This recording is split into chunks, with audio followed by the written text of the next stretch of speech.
Hello എല്ലാവർക്കും good morning. ഇന്ന് എൻ്റെ ഒരു സ്പെഷ്യൽ ഡേ ആണ് കേട്ടോ. സ്പെഷ്യൽ ഡേ എന്ന് പറഞ്ഞു കഴിഞ്ഞാൽ എൻ്റെ ബർത്ത്ഡേ ആണ് കേട്ടോ. അപ്പോൾ ഞങ്ങളത് അമ്പലത്തിൽ പോകാൻ വേണ്ടിയിട്ട് റെഡി ആവണം കേട്ടോ. പ്രത്യേകിച്ച് ആഘോഷങ്ങളും കാര്യങ്ങളൊന്നും ഇല്ല. അമ്പലത്തിൽ പോവാൻ വഴിപാട് കഴിക്കുക. അപ്പോൾ നമ്മൾ ഓരോ ബർത്ത്ഡേക്കും അങ്ങനെ അമ്പലത്തിൽ പോകാറുണ്ട് കേട്ടോ. ആരുടെ ബർത്ത്ഡേക്ക് ആണെങ്കിലും ഫസ്റ്റ് പോകുന്നത് അമ്പലത്തിലേക്കാണ്. അപ്പോൾ ഞാൻ ശിവേനെ നേരത്തെ തന്നെ റെഡിയാക്കിയിട്ടുണ്ടായി. പിന്നെ ചേട്ടയ കൂട്ടത്തിൽ റെഡിയായി. അപ്പോൾ ഞങ്ങളുടെ കൂടെ ചേച്ചിയമ്മയുണ്ട് കേട്ടോ. അപ്പോൾ ഞങ്ങൾ 4 പേരും കൂടിയിട്ടാണ് അമ്പലത്തിൽ പോകുന്നത് കേട്ടോ. ഞങ്ങളുടെ വീടിൻ്റെ അടുത്തുള്ള നൂലേരി ശിവക്ഷേത്രത്തിലാണ് പോണത്. അപ്പോൾ ചെറിയൊരു ചാറ്റൽ മഴയൊക്കെ ഉണ്ടായിരുന്നു. അപ്പോൾ ഞങ്ങൾ വിചാരിച്ചു അത്ര വലിയ കാര്യമായിട്ടൊന്നും പെയ്യില്ലെന്ന് വിചാരിച്ചിട്ട് കുടയൊന്നും എടുത്തിട്ടുണ്ടായില്ല. പിന്നെ അമ്പലത്തിൽ നിന്ന് ഇറങ്ങാറായപ്പോഴത്തേക്കും നല്ല മഴ പെയ്തു കേട്ടോ.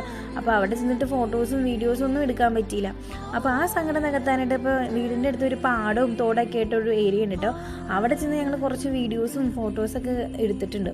പിന്നെ രാവിലെ തന്നെ ചായക്കടി ഉണ്ടാക്കിക്കൊണ്ട് പോകുന്നതുകൊണ്ട് വന്ന വഴി തന്നെ നേരെ കഴിച്ചിട്ടു. നല്ല വിശപ്പുണ്ടായിരുന്നു.